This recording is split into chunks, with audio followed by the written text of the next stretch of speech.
अस्सलाम वालेकुम दोस्तों, उम्मीद है कि आप सब सही होंगे। आज का एपिसोड यानी हम बात करेंगे फ़लस्तीन में जो इज़राइली हरकतें हैं, जनीन के अंदर जो कुछ हो रहा है, उस मौजू पे बात करेंगे। और joining us actually from Israel is Israeli journalist, and he's a dear friend as well. I should say former journalist, because you left journalism some time ago, but you're Years still ago. quite active, Asaf, aren't you? Yeah, I'm active. I'm tweeting as long as Elon allows us to continue tweeting without limits. I'm still tweeting about what's happening here, yeah, but I left Tell journalism. us, tell our viewers a little bit about yourself, Asaf, before we continue into what's been happening in the occupied territories. Okay, I was born here in Jerusalem. Grew up in Jerusalem until I was 20 something. Left to Tel Aviv, and then in the past 10 years I've been living in Jaffa with my family, my partner and two children. I was a journalist for 15 years or so, working for Haaretz newspaper in Israel, which is I think the most prestigious newspaper left here, if any. Different positions. I was world news editor for about 6 years, and then I moved to the science department. I was a science correspondent, and I left about 2 years ago, quite noisily, I must say. It was during one of the previous escalations here in the area. It started with attacks on Gaza and from Gaza, and then things escalated inside the Green Line in mixed cities with Jewish and Palestinian population, including in Jaffa. And I was there watching in front of my eyes how things deteriorated and how there was like what seemed looked like a joint attack by the Zionist police and the right-wing mobs against the Palestinian population in the mixed cities and where I was living in Jaffa, and against my friends and my children's friends.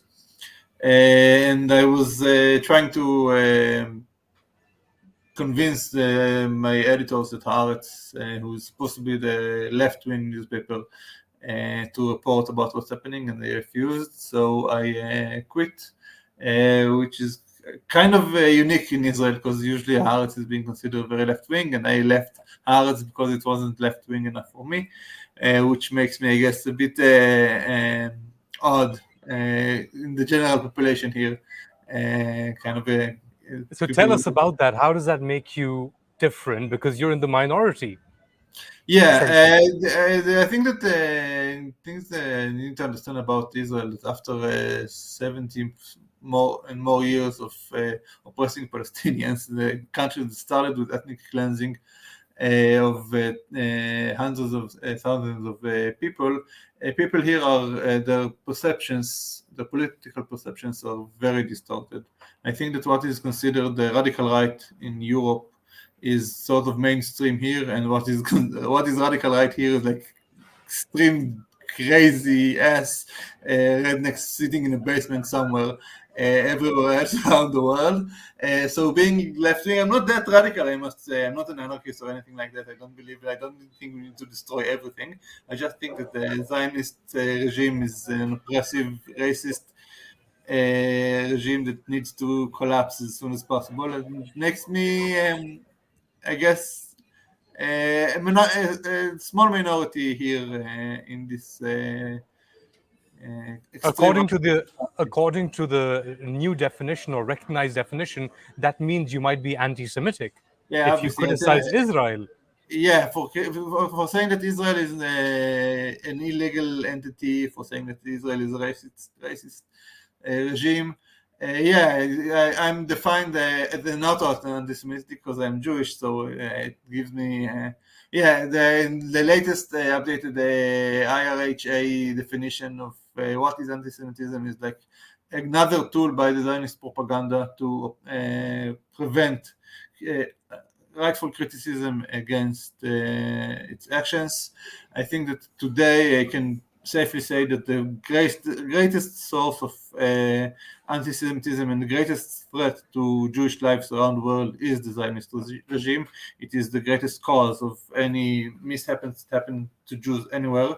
And here also in the place that was supposed to be a safe haven for Jews is probably the most dangerous place for Jews. It creates hatred against Jews, and also happily claims, like the Zionist propagandists claim, that every Jew is Zionist in his heart, which I'm not, and I think that it is in itself anti-Semitic to claim that, but it's like semi-formal Israeli agenda that's saying that we represent all Jews and all Jews represent us. So yeah, the Zionist propaganda machine is very active in distorting what is anti-Semitism and in creating anti-Semitism. In fact, when you look at what happens on the ground. Oh, and what is happening on the ground? What's happening in Jenin? Tell us. Today is another very bloody day. Since early morning, large amounts of Zionist army forces have invaded the Jenin refugee camp, which is a very populated and poor area. They're using huge amounts of ammunition. They're bombing from the air. Not remember the exact numbers but they're using drones and gunships and heavy vehicles. I'm not sure if tanks, but they're like this, armored tractors that are destroying the streets of Jenin. So far, there were confirmed 8 Palestinian casualties, and I don't know how many dozens of wounded, but I'm quite convinced that the number is going to continue rising. It is the latest. Only 2 weeks ago, there was another incursion into Jenin with 7 Palestinians killed, including a 14-year-old girl that was in her balcony and was shot in the head by a Zionist sniper. So far, I don't know who are the ones that were killed, but some of them might be Palestinians who are resisting the attack against the city. For viewers that are outside of Israel, outside the Middle East, in South Asia, give us a brief summary of what happened. How has it been going on? I know it's it's a bit big. Yeah, what's happening? Since when? You were talking about 67, the occupation, and now it's moving towards a one-state solution, so to speak. I think that the Israeli regime, the Zionist claim that Israel is the only democracy in the Middle East. I think that it was a democracy on paper for about 6 months between the end of 1966 and 1967, when the regime conquered the West Bank, Gaza, East Jerusalem, which is part of the West Bank, and the Golan Heights. And with it, millions of Palestinians who since then are living under a very harsh dictatorship that became harsher as time went by. In the past, I think that I don't know, I was born in 81, but since then there was several rounds of confrontations between Palestinians trying to resist their oppression and occupation. But things didn't change much. During that time, the Zionist regime built settlements all over the West Bank, also in Gaza, but then they evacuated the few settlements in Gaza. But in the West Bank, the settlements are only growing and growing. They are talking about 500,000 Israelis living in the West Bank, between and above Palestinians. Most of them are in separate settlements, but they are like spread all over the territory. In the past, there were hopes that the conflict can be solved with what has been called the two-state solution. me as being a radical left wing, I was always against it because I thought it was not the right way. I think this country is too small to be divided, and there is no reason for us to build walls between us and our neighbors. But for many years, it was considered like a mainstream goal of average left-wingers and the international community to push both sides to some sort of a settlement and agreeing to divide the country again. As the violence continued and the settlements continued, and Jerusalem is supposed to be the capital of both states, so-called states, was the Zionist building in the eastern side expanded. It still seems less and less likely that if there was ever hope for a division, for it to succeed. And now I think that more and more people are beginning to understand that we are not only that we are the only solution to the conflict is one state, that we are already actually living in one state, one regime, but it's one regime that is extremely undemocratic. I think that calling it apartheid will be to diminish how severe it is. Like you have, I think that I can safely say that this regime is the most discriminatory regime existing today. You've got so many different types of populations with different sets of rights and different sets of obligations and living under the same regime. The Palestinians in Gaza, 2.5 million people are living in just open prison, cannot leave. The Israelis control every piece of food that enters Gaza's mouth. In fact, you can, if you were born in Gaza, you don't exist until the Israelis acknowledge you and put you in the registry. In the West Bank, you've got different Palestinians living under different conditions with different rights. Some are living in places controlled militarily by the Palestinian Authority, which means they have some sort of an autonomy. Some are living in places the Palestinian Authority have civilian authority, but not a security authority, which doesn't mean anything because the Israeli Zionist army is everywhere anyway. And some are living in places that are fully controlled by the Israelis. And also inside the Green Line, it's in so-called official Israel.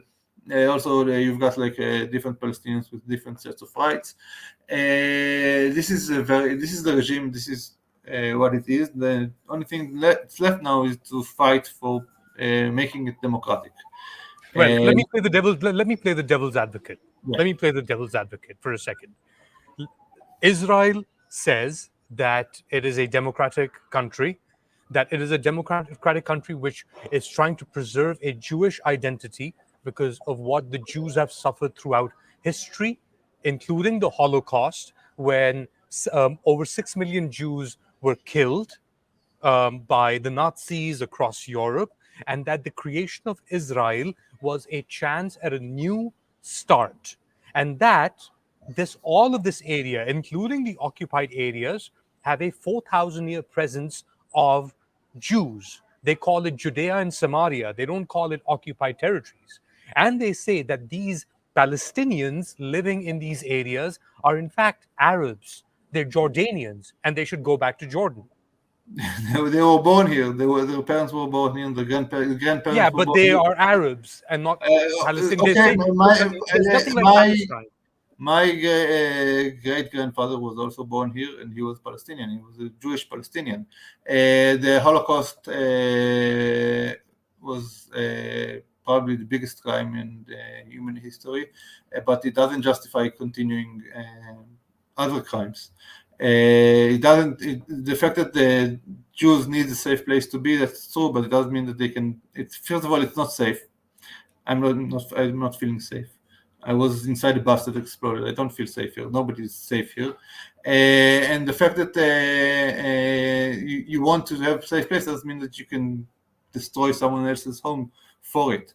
There is a way of making it a safe place for everybody. It is to make it democratic. The only the least worst type of regime that we know is democracy, and it's working in creating de-escalating situations. The fact that people have the same rights can hopefully lower the tensions.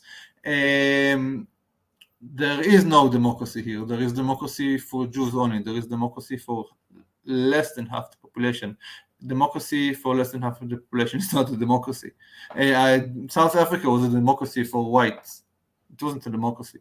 There is no modern definition of democracy which can characterize the regime that we are living here in as a democracy. It can be a democracy and it can be a safe place for Jews and Palestinians as long as the Jews will, the Zionists will agree to let go of their privileges and let go of the oppressive regime that is not allowing Palestinians any hope for a better future, and start building a future together instead of killing and oppressing and jailing and kidnapping and humiliating daily millions of people. You're saying humiliating, killing Palestinians. You say you don't feel safe, but the Americans have a different view. And the Arabs, it seems, especially in the UAE, in Bahrain, have a different view as well. You've got the Abraham Accords. Well, the regimes. The You've got the regimes. Abraham Accords. I have a group of corrupt regimes that they are, for many years, those corrupt monarchs oppressing their own populations were using the Palestinian cause because they thought that it will make the regime more stable. Now that they reached a different conclusion, that they understood that it's easier to buy Zionist cyber tools to oppress the population more efficiently, then they are trying to, okay, let's make peace with the Zionists, and then we can buy very sophisticated tools of keeping us in power. The fact that it doesn't mean that the people in the Emirates or the people in Jordan or the people anywhere, Israel has a peace treaty with Egypt for the past 40 years. That still doesn't mean that the Egyptians are supporting Israel. Most of the Egyptians resist Israel, rightly so, by the way, for its actions, for the fact that they are still occupying Palestine, still oppressing Palestinians daily. The fact that the Americans are enjoying having a, I wouldn't say a puppet regime, but like sort of a semi-colony here in the Middle East that allows them to have influence over the area, doesn't mean that it's right or just. The fact that the now outgoing US ambassador here just proudly published a video on Twitter with him and the Zionist terror army soldiers talking about how he's proud of them, doesn't mean that their actions, they're not part of the state terror organization. In his defense, he said Shabbat Shalom. Basically. Yeah, he said Shabbat Shalom with a group of soldiers behind him. Yeah, but those soldiers are part of a terrorist organization. The Zionist army is a terrorist organization. It is state-funded, state-supported terror that is terrorizing millions of people daily. That's what it is. They are killing children. A few weeks ago, the Palestinian two-year-old Palestinian was shot in the head by a Zionist sniper. That wasn't the army's investigation even ruled that he didn't do anything wrong, because there was another soldier there that was shooting in the air. They thought he was shooting, I don't know, but he was a sniper and using very sophisticated equipment to shoot a two-year-old toddler in the head and killing him. This is what the Zionist army is doing. And if you are part of a terrorist organization, you are a terrorist. And if you are a US ambassador supporting this type of terrorism, then the US is supporting terrorism. It's not new. The US has been supporting terrorism in different places around the world. But it's like, I think, the most obvious example today. In Jenin. In Jenin, in Al-Bire, there was also one Palestinian killed today. 2 days ago it was somewhere else. Tomorrow it will be somewhere else. It's also happening inside Israel when they are not killing them directly. Since the beginning of the year, the current regime is also completely disregarding any attempt to prevent crime inside the Palestinian society. Inside Israel, the ones with citizenship, the number of murders here of Palestinians killing each other has risen to, I think, all-time high. I know that it's all-time high. The society is disenfranchised, is dismantled, and there's also there is an influx of crime that the Zionists are importing from the West Bank to the Palestinian populations here in Israel. In fact, most crime organizations, like there have been terrible problem with crime organizations in the Palestinian society inside Israel, most of them are collaborators of the Israeli security apparatus that were criminals in the West Bank that were apprehended, and then they collaborated with the regime so they won't go to jail. And when they finished giving up all their secrets and giving up all the tips of where the armed resistance is, then the Israelis took them and put them in the Palestinian cities inside Israel, and giving the backbone for what is like the crime issues of the Palestinian society here in Israel, at which I think more than 100 Palestinians were murdered since the beginning of the year. So yeah, the regime is using terror not only against Palestinians in the West Bank or in Gaza, using terror against Palestinians. So you said over 100 Palestinians killed. Israelis have also been killed, although not as much. I'm not saying about the Palestinians killed by the Israelis. I'm saying Palestinians killed as part of crime murders inside Israel by other criminals. But this crime issue is also was created by the Zionist regime when they are actually taking criminals from the West Bank, using them, extorting them for information, and then inserting them and sending them to live in the Palestinian towns inside Israel. And other than that, more than 150 Palestinians were killed since the beginning of the year by the Zionist army itself. Yes, and also the number of Israelis killed since the beginning of the year is rising. I don't remember the exact number. You have a far right, you have a government led by Benjamin Netanyahu.